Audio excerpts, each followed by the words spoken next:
Je suis Ronald Aben, placé d'Aben Robichaud.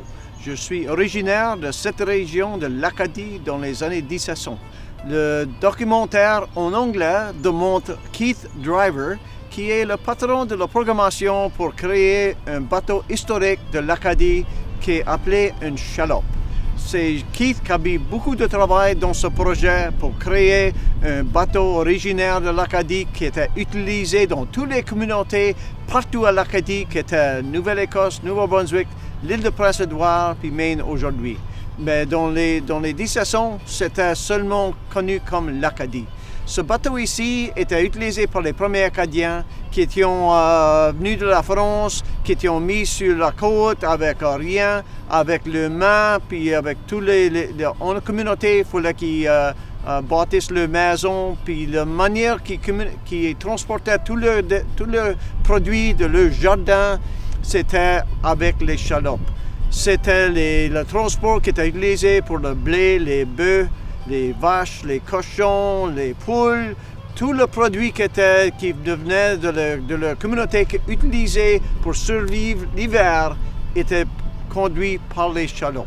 C'était la manière que les Acadiens se regroupaient, qu'ils se mettaient ensemble pour aller à les églises quand les prêtres venaient de Québec.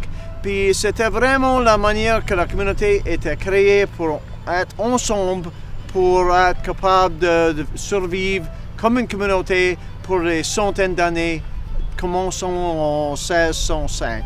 C'est vraiment la chaloupe qui était utilisée pour tous les Acadiens dans toutes les régions pour transporter tous les produits, pour transporter les personnes, les autochtones, pour se visiter, pour être social, mais la plus grosse utilisation de ces bateaux ici, c'était pour le commerce dans tout l'Acadie avec les Autochtones, avec Québec, avec Louisbourg, puis avec les Britanniques au sud. Les chaloupes étaient bâties par les personnes dans les communautés, avec les aînés, les hommes les Moyen Âge, aussi avec les jeunes. Toutes les personnes de la communauté travaillaient puis aidaient pour bâtir ces chaloupes ici parce que c'était si important que toutes les communautés allaient survivre. Les chaloupes qui est en train d'être construites à Tatamagouche étaient utilisées pour faire le commerce entre toutes les régions à l'Acadie.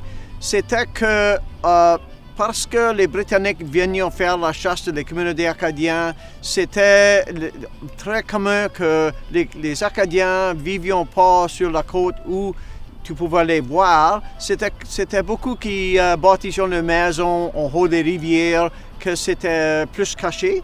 Mais puis avec la manière que ces chaloupes étaient bâties, ça prend pas beaucoup d'eau, c'est comme une dizaine de pouces d'eau. Puis les chaloupes pouvaient être cachées, pouvaient transporter beaucoup de pesanteur, puis utilisées comme les canots des Autochtones, mais pour transporter des animaux plus gros que les canots n'auraient jamais été capables de faire. Les voyages entre toutes les communautés étaient beaucoup importants pour les Acadiens. Ces chaloupes étaient bâties dans tous les villages, utilisées par toutes les personnes. Il y aurait eu des centaines ou des mille de ces chaloupes dans toutes les régions de l'Acadie. Puis on peut voir aujourd'hui qu'avoir une chaloupe qui est construite dans la manière traditionnelle est très important pour la fierté des Acadiens dans la communauté parce que ça va démontrer qu'il y a un historique qui était des centaines d'années de long, qu'il y avait des manières de transport, que les personnes d'aujourd'hui vont être capables de s'habiller avec des costumes traditionnels, embarquer sur ces chaloupes ici, puis faire les routes, les vrais chemins de bois entre les communautés pour aller voir une à l'autre, toutes les communautés à l'eau, puis après ça voyager à terre dans les bois, faire des portages, puis après ça prendre une autre chaloupe à une autre région, puis être capable de faire un voyage traditionnel entre les communautés, juste comme les anciens Acadiens ont été capables de faire dans les 1600, les 1700, jusqu'à la déportation. Puis entre certaines communautés, il y avait des communautés acadiennes qui ont été bâties à nouveau, comme à l'île de Prince-Édouard, au Cap-Breton, où ces chaloupes ont été utilisées dans les années de la déportation, puis beaucoup après.